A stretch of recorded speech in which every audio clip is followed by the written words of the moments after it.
Hello all and welcome back. I hope everyone is doing really well.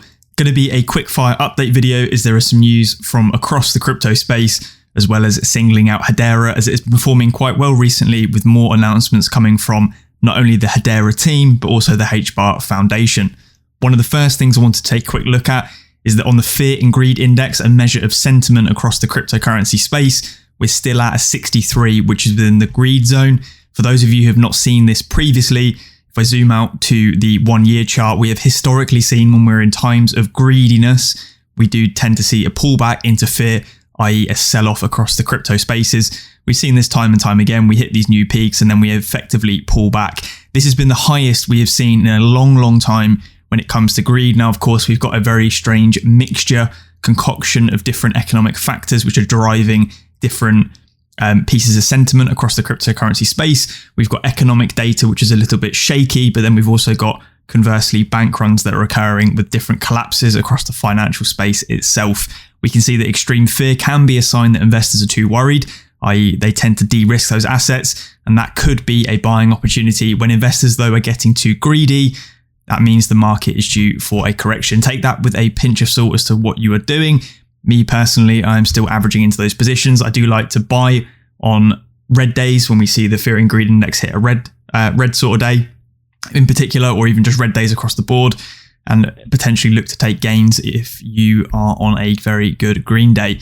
Something interesting that's taking place as well across crypto, or more importantly, Bitcoin, of course, one of the first movers across the markets, is the liquidity situation appears to be worsening after the banking fears that we have seen this month. Some people have dived into different liquidity metrics to give an update on all things crypto liquidity. First of all, we've got the Bitcoin liquidity has dropped to a 10-month low as market makers lose access to USD payment rails. We are unfortunately seeing that as well happen in the UK as it currently stands. Many banks, including fintechs, are unwilling at the moment to facilitate cryptocurrency sort of deposits and work with exchanges. Of course, we've got issues with Binance potentially not being able to effectively honor deposits from GBP across the United Kingdom. May end up seeing movements to things like crypto.com or Coinbase. US exchanges as well have been hardest hit due to the closure of USDC payment or USD payment rails. Market makers in the region are facing unprecedented challenges to their market operations, as you can see on the chart here. The same story is happening for slippage as well. On a $100,000 sell order, but Coinbase's Bitcoin to USD pair has increased by 2.5 times the slippage it started at the month. This is, of course, the differential between what you believe you're going to receive and what you actually receive. In short, all of this liquidity sort of pressure that is happening across the space is going to lead to increased volatility across the board. And by volatility, we mean dramatic swings in price movement. Coinbase as well has struggled from a volume standpoint too, despite the launch of its layer 2 base and fear around those USD pairs. Binance have gained 20% market share since July, thanks largely to their zero fee pairs, which we can see here against other exchanges. Zero fee pairs have made up 61% of Binance's volume, but they have now officially removed zero fee for all pairs except Bitcoin TUSD. The importance of this is not to be understated. Binance is the most liquid exchange, and the BTC USDT pair is the most liquid pair within crypto. The removal of these zero fee market makers on those pairs have to reduce their spreads effectively, as investors won't pay for a taker fee and higher spreads. Bitcoin spreads corrected yesterday to a new normal on Binance with fees. So we can see here they stopped their zero fee trading, and then the average real spread has changed as a direct result of that. Volume-wise, USD pairs are still being phased out in favor of stable coins. This dulls the impact of US banking issues, but we have seen is impacting liquidity in the US, which will indirectly hurt investors. Stablecoins have 95% of the volume in USD. As I said, though, the key takeaway is that as liquidity seems to worsen, those opportunities begin to arise. US banking fears have resulted in greater disparity in the price of Bitcoin USD pairs compared to the average on 10 exchanges. Binance.US pricing is more volatile than this time last year.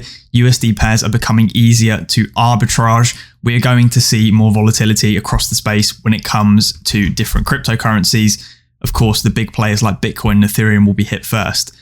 Conversely, though, to that, we're talking about liquidity issues. The US government is actually going to be selling large portions, or all of it, sell the remaining 41,490 Bitcoin in 4 different tranches this year, which was the Bitcoin seized from the Silk Road operations way back when. The government intends to liquidate the remaining 41,490 Bitcoins in those 4 different tranches over the course of the calendar year, which is what the filing said. Crypto traders were spooked after seeing US authorities transfer over $200 million worth of Bitcoin to Coinbase on March 9th. Bitcoin's price was volatile as a result, rising as much as nearly 10% in a 24-hour period before returning to where it was. Now, however, Bitcoin traders remain unperturbed by renewed concerns of selling pressure from the US government as the cryptocurrency continues to trade around $28,000. And of course, there are many people calling for $30,000 or $35,000 across the different Bitcoin levels. Something I wanted to throw in here as well is that news just in, Michael Burry did actually say he was wrong to sell. One of his tweets was obviously screenshotted. Cassandra over on Twitter, he tends to delete a lot of it. Of course, Michael Burry is the big short sort of investor who effectively predicted the financial crash with what was going on in the housing markets. Now, he has been renowned as a perma-bear for the last couple of years, continuously saying that the markets are massively overvalued and they're going to crash and everything's going to zero and it's a 2008 repeat. He's now come out and said he was wrong to sell. The key takeaway here, in my opinion, is that just because someone has predicted something correctly in the past does not mean that, everything they said should be taken as gospel. He has clearly realized that he's been wrong over the last couple of years as things have continued to move forward, despite all of the naysayers and people saying that everything is a bubble. Interesting point. Moving on to Hedera there, HBAR Foundation are excited to announce that Fresh Supply Co. Australia, the largest user of MasterCard's provenance and partner of CommBank, has finally migrated from the private MasterCard blockchain across to Hedera for real-world asset tokenization, or RWA tokenization. Traditionally, the agricultural food value chain covering the full process of producing, processing and distributing agricultural products from farm to fork has been complex and opaque. As a result, financiers have been limited to balance sheets and profit and loss during credit risk assessment. Through FSCO, events throughout the value chain, such as the transforming of, say, cow to beef, milk to cheese, and other processes such as shipping, customs, fulfilling of standing orders, and so on, are tokenized, tied together, and tracked with full transparency.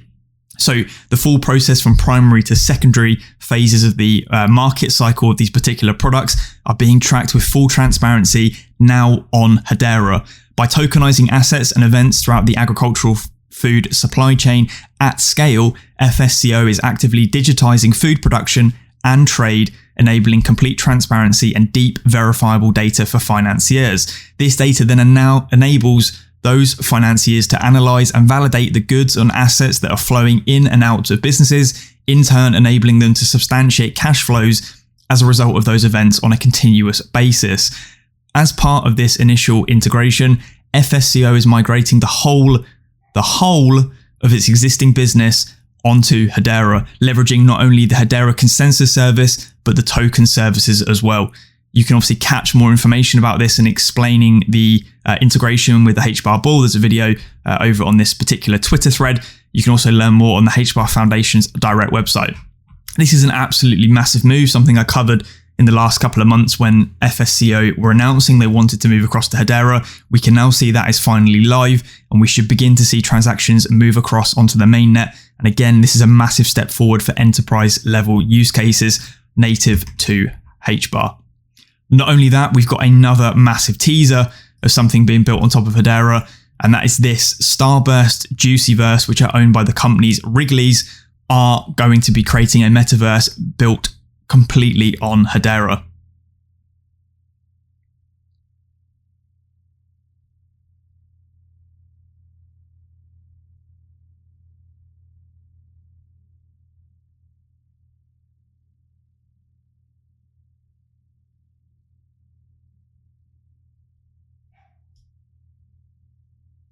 So you can see there, April 2023, the Juicyverse seeks to go live. Wrigley's did file a new trademark application for the Juicyverse, with the application claiming plans for NFTs, NFT-backed media, virtual and physical candy, NFT and crypto collectible sharing software, as well as much more. And of course, this is all being built natively on top of Hedera. In fact, this article here talks about this a little bit more. The Mail.io, the world's largest virtual shopping mall, has teamed up with Mars to launch the STARBURST Juicyverse, a vibrant and colourful metaverse filled with fruit-inspired characters and designs in collaboration with Metaverse and Bamboo Meta Web3 Loyalty. The addition to the Mail.io's virtual shopping experience was unveiled at SXSW 2023 and features a range of exclusive merch and limited edition t-shirt NFTs. The collaboration with Mars, the maker of the popular Starburst candy, adds an exciting twist to the Juicyverse, bringing the brand's colourful and fruity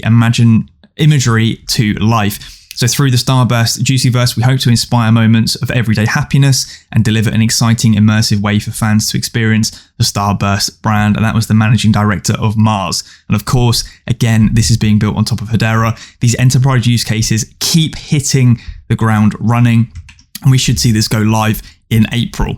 Some other massive news as well from Hedera comes from the recent summit that they attended. So today at the President of the United States Summit for Democracy, Hedera has made a commitment to convene a democracy roundtable on how blockchain technologies can and are supporting human rights, transparency and sustainability through DLT-enabled applications. So effectively private sector commitments to advance democracy, and that's on the state.gov website. Specifically, Hedera was recognized for its commitment to use blockchain technology, or DLTs, to advance human rights, transparency and sustainability by convening a roundtable. According to the update, Hedera will coordinate the role of blockchain by inviting companies, trade associations, advocacy groups, academics and government officials, publicly share a summary of discussion and make recommendations for the next steps. Hedera is branded as one of the most funded, sustainable, enterprise-grade public networks for the decentralized economy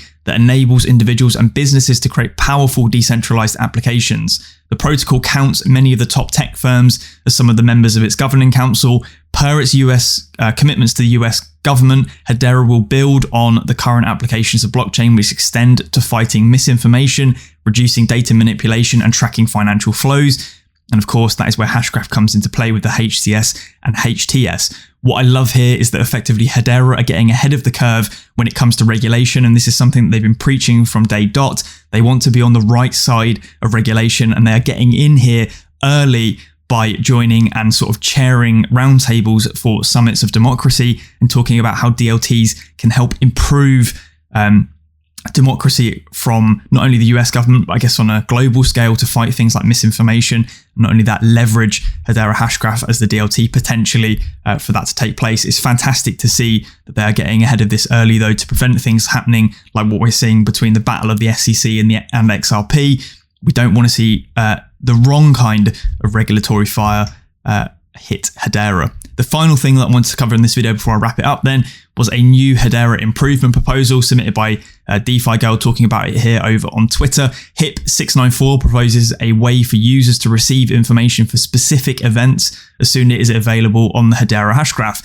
The proposal suggests adding a new method, FSubscribe, which enables or allows users to subscribe to particular events and receive data in near real time. Currently, developers need to constantly query the ETH get logs method to retrieve newly created contract logs, which results in a poor user experience. With the implementation of the new FSubscribe method, a WebSocket API will be enabled, which users can receive data as soon as it's published without the need to constantly query the relay. So effectively, we improve efficiency of these calls, because instead of an application having to constantly send a call every 15, 30 seconds, whatever it may be, it works in the reverse, that the WebSocket API itself effectively sends the information back to the application.